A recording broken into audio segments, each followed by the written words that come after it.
नमस्ते, मैं हूँ अनुराधा और आप सब का अनुराधा मेडिकल क्लासेस में स्वागत करती हूँ। जैसा कि हम सब जानते हैं कि हमारा शरीर जो है 5 ज्ञानेंद्रियों से मिलकर के बना हुआ है। यानी कि ऐसा भी कह सकते हैं कि ये जो यूनिवर्स है जैसे 5 तत्वों से मिलकर बना हुआ है, उसी प्रकार हमारे शरीर में 5 ज्ञानेंद्रियाँ होती है, जिसमें आँख, नाक, कान, जीभ और त्वचा होता है। इसी से मिलकर के हमारा पूरा बॉडी बना होता है। तो आज मैं इसी ज्ञानेंद्रियों के बीच में से एक ज्ञानेंद्रिय अर्थात जीभ के बारे में बात करूंगी। यानी कि हमारे मुंह में जो आपके ऑर्गेनल्स प्रेजेंट होते हैं, जीभ होते हैं, दांत होते हैं, ओरल कैविटी होती है, इसके बारे में डिस्कस करूंगी। और इसी से संबंधित एक बीमारी होती है जिसको हम लोग पायरिया बोलते हैं, उसके बारे में डिस्कस करूंगी। और यह भी बताऊंगी कि लोगों के मुँह से जो बदबू आते हैं उसके पीछे का रीज़न क्या होता है और इस बदबू से आप कैसे छुटकारा पा सकते हैं। क्योंकि मैंने देखा है लोगों को इस समस्या से ग्रसित होते हुए कि लोगों के मुंह से बदबू जब आती है तो सामने वाले को भी बहुत ऑकवर्ड फील होता है और जिसके मुंह से ये बदबू आती है उससे भी काफ़ी ऑकवर्ड फील होता है। तो चलिए वीडियो को स्टार्ट करते हैं। और वीडियो अगर अच्छी लगती हो तो वीडियो को लाइक, शेयर और सब्सक्राइब जरूर कर दीजिएगा। जो लोग नए हैं उनको भी मैं रिक्वेस्ट करूँगी कि आप ज़रूर वीडियो को लाइक, शेयर और सब्सक्राइब कीजिएगा। तो चलिए आप बात करते हैं कि हमारे मुँह में जो होता है वो क्या क्या चीज़ होता है। आपका दांत प्रेजेंट होता है, साथ ही साथ यहाँ पे जीभ प्रेजेंट होता है। और यह जो आपका पूरा माउथ का जो स्पेस होता है इसको हम लोग बोलते हैं ओरल कैविटी। क्या बोलते हैं? ओरल कैविटी बोलते हैं। और यह जो आपका होता है यह टंग होता है, यानी कि जीभ होता है। और यह आपका क्या होता है? टीथ होता है। तो मैं अगर टीथ के बारे में कुछ चीज़ें बता दूं तो दांत जो होता है आपका कितना होता है? 32 होता है। और यह लाइफ में 2 बार आता है। पहला जो दांत होता है उसे हम लोग डेसिडियस टेम्पररी टीथ बोलते हैं, जिसको बचपन वाले दांत भी बोलते हैं, दूध के दांत भी बोलते हैं। और उसके बाद एक परमानेंट टीथ होता है जो आपके दूध के दांत टूटने के बाद आती है, ये सबको पता होता है। और हमारे दांतों में जो चमक होती है उस चमक के पीछे होता है आपके दांत के ऊपर प्रेजेंट इनामेल की लेयर। किस चीज़ की लेयर? इनामेल की लेयर। यह एक ऐसी परत होती है जो आपके दांत को बहुत ही ज़्यादा प्रोटेक्ट करके रखती है। और किसी भी व्यक्ति का दांत अगर खराब होना स्टार्ट हो गया, यानी कि ब्लैकिश दिखाई देने लगा, तो आप समझिए कि उनके दांत में जो ऊपरी लेयर है, इनामेल की जो लेयर है, वह धीरे धीरे क्या हो रही है? डिस्ट्रॉय हो रही है। यानी कि मान लीजिए एक पतली सी परत है, जैसे प्याज खाते हैं ना, तो प्याज के ऊपर भी क्या होती है? एकदम पतला सा परत छिलका होता है।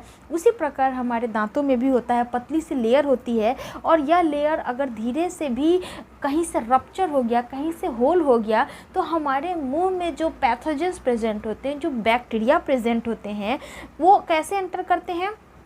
विभिन्न प्रकार के मीडियम से। जैसे सांस लेते हैं, कुछ लोग मुंह से सांस लेते हैं, कुछ लोग क्या होते हैं खाने पीने का सामान को बिना धोए हुए खा लेते हैं। तो उस पे जो आपके बैक्टीरिया प्रेजेंट होते हैं वो सीधे आपके मुंह में अटैक करते हैं। और मुंह में अटैक करने के बाद सबसे ज़्यादा इन्हीं दांतों पे अटैक करते हैं। और दांत में अगर आपका इनामेल में एक होल हो गया तो उनको रास्ता मिल जाता है कि वो उस माध्यम से एंटर करे। और एंटर करने के बाद आपके धीरे धीरे दांतों का क्षरण स्टार्ट कर देते हैं, जिससे आपके दांत धीरे धीरे पीले होने लगते हैं। साथ ही साथ उस पर ब्लैक स्पॉट दिखने लगता है। और जब यही स्पॉट बहुत ज़्यादा बढ़ जाता है तो बैक्टीरिया एक तरह से आपका बहुत इन्फेक्शन को बढ़ा देता है और मुंह से एक बदबू आने लगती है, गंदी स्मेल आने लगती है। और इसी को हम लोग एक डिजीज़ के नाम से जानने लगते हैं, जिसको क्या बोलते हैं? पायरिया बोलते हैं। आगे बात समझ में इतनी सारी चीज़ें क्लियर हो गई। और मैं कुछ चीज़ें टंग के बारे में बता दूँ। अगर जीभ के बारे में बात करूँ तो इस टंग के ऊपर आपका क्या होता है? स्वाद कलिका प्रेजेंट होता है, बड प्रेजेंट होता है, जिसको हम लोग पैपिला बोलते हैं। क्या बोलते हैं? पैपिला बोलते हैं। और जीभ जो होता है आपका मस्कुलर ऑर्गन होता है, मतलब मसल से मिलकर के बना होता है। और इसका काम होता है खाने को उलट पुलट करना, साथ ही साथ इधर उधर करना, बोलने में भी आपका हेल्प करता है। तो टंग भी आपके ओरल कैविटी का हिस्सा है। अब देखिए, मुंह से जो बदबू आता है तो वो किन लोगों को आएगा आप नोटिस कीजिएगा। जिनका पेट ठीक नहीं होता है उन लोगों का मुंह से बदबू आता है। जिन लोगों का दांत पीला होता है उन लोगों का मुंह से बदबू करता है। जिन लोगों को दांत में काला काला, जिसको हम लोग कैंची लगना भी बोलते हैं, उन लोगों को भी मुंह से बदबू आता है। और यह बदबू इतना ख़राब होता है कि सामने वाला के फेस पे आपको एक्सप्रेशन दिख जाएगा कि आपके मुंह से बदबू आ रही है। तो यह जो बीमारी होती है वो बिल्कुल ठीक नहीं होती है। आपके पूरे फीलिंग्स को जो आप शेयर कर रहे हैं, मान लीजिए किसी को बोल रहे हैं तो पूरा मूड ख़राब कर देता है। तो अगर आप इससे भी छुटकारा चाहते हैं, आपके दांत भी पीले हो गए हुए हैं, तो आप कुछ चीज़ों का यूज़ करके इससे बहुत ही ज़्यादा अपने बेनिफिट ले सकते हैं। तो वो कौन कौन सी चीज़ें हैं, आप सबसे पहले ध्यान दीजिए कि आप किस चीज़ से ब्रश करते हैं। अगर जो लोग ब्रश करते हैं, मैं उन लोगों को सजेस्ट करूंगी कि आप वीक में एक बार नीम के दातुन का यूज़ करना स्टार्ट कर दीजिए। किस चीज़ का? नीम का दातुन का। अब नीम में इतनी सारी प्रॉपर्टी होती है, एंटीऑक्सीडेंट प्रॉपर्टी पाई जाती है, यानी कि आपके मुंह में जो बैक्टीरिया है, जो इन्फेक्शन कॉज कर रहा है, आप नीम के दातुन से ब्रश करेंगे, आप देखिएगा धीरे धीरे धीरे धीरे आपका बहुत पॉजिटिव रिजल्ट आएगा। अगर जो लोग वीक में एक बार कम से कम करें, जो लोग एक बार से ज़्यादा करना चाहते हैं, उनके लिए और बेहतरीन उपाय है। और बेहतरीन उसको फ़ायदा मिलेगा यह कि आपका जितना जो, जैसे मान लीजिए 3-4 महीने में जो ठीक होने वाली चीज़ है, वो आपका 1-1.5 महीना में ही ठीक हो जाएगा। तो आप प्लीज़ इस तरह से आप अरेंज करेंगे दातुन को और उसी से ब्रश करेंगे। थोड़े दिनों के लिए आप कोलगेट को या फिर जिस भी चीज़ से आप ब्रश करते हैं उस चीज़ को अवॉइड करेंगे, स्टे करेंगे उन सारी चीज़ों से। और दूसरी बात, आप बहुत ज़्यादा मात्रा में पानी पिएंगे। क्या करना है? पानी पीना है, क्योंकि कॉन्स्टिपेशन जिन लोगों का होता है ना, उन लोगों का भी मुंह बहुत बदबू करता है। मैंने देखा भी है लोगों को, वो लोग मुझसे पूछते हैं कि कॉन्स्टिपेशन हो गया है, कैसे ठीक करना है। तो मैंने बहुत सारा वीडियो भी बना रखा है कब्ज से कैसे छुटकारा पाया जाता है, आप वहाँ जा कर के देख सकते हैं। अगर आप चाहें तो मैं उनका लिंक भी डिस्क्रिप्शन में डाल दूँगी, ठीक है। तो आपको नीम का दातुन लेना है। अगर आपके पास फिटकरी है, फिटकरी समझते हैं, जो लोग दाढ़ी बनाते हैं मेल्स, उनके पास फिटकरी प्रेजेंट होता है।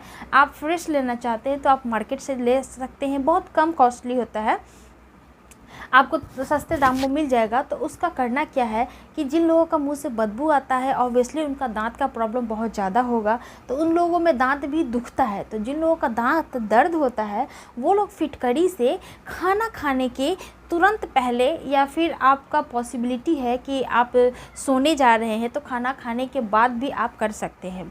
जो लोग पहले करेंगे उनके लिए बहुत अच्छी बात है, ताकि आप खाना जब खाओ तो आपके खाना के माध्यम से बैक्टीरिया आपके पेट में ना जाए। लेकिन उन लोगों से पार नहीं लगेगा कि फिर खाना खाने के बाद भी करें, इसलिए लोग क्या करते हैं, मैं सजेस्ट भी करती हूँ कि आप सोने जब जाइए तो उस टाइम आप फिटकरी को हल्के से गुनगुने पानी में रखिए और थोड़ा देर मुँह में गुलगुला करके आप उस कुल्ला को फेंक दीजिए। आप देखिएगा आपके दांतों को बहुत सुकून मिलने वाला है, बहुत ही ज़्यादा। ठीक है, ये तो रह गया दर्द का बात। अगर ये भी आपसे पार नहीं लग रहा है, ये भी नहीं करना चाहते हैं, तो एक और चीज़ है लौंग। लौंग सबके घर में मौजूद होता है। जहाँ पे आपके दांत में दर्द है, आप क्या करेंगे, लौंग की एक कली लेंगे और उस लौंग को हल्का सा बीच में से क्रैश करेंगे और उसी दांतों के पास इकट्ठा करेंगे और धीरे धीरे जब उसमें से रस निकलेगा, वह रस आपके दांतों के दर्द जो हो रहा है उसको बहुत बेनिफिट पहुँचाएगा और आपके दर्द को धीरे धीरे कम करेगा। तो ये तो रहा दर्द का बात। और स्मेल का मैंने साथ में ही बता दिया दोनों चीज़ें, क्योंकि ये छोटे टॉपिक्स है तो बहुत लंबा खींचने का भी ज़रूरत नहीं है। अगर स्मेल का बात करें तो, और अगर दातुन नहीं करने का इच्छा है आपको, तो आप कुछ और चीज़ें भी कर सकते हैं। जैसे नीम का पत्ता तो ला सकते हैं ना, यस, पत्ता ले आइए। सुबह सुबह आप एक पत्ता को चबाइए, प्लीज़ इतना आप कीजिए, एक पत्ते को चबाइए। और अगर आपको कड़वा लगता है, ऑब्वियसली कड़वा तो लगेगा ही, तो आप कड़वा लगेगा फिर भी आप बर्दाश्त कीजिए। एक पत्ता लीजिए और ब्रश करने के बाद जल्दी से चबाइए और फिर उसको रख लीजिए।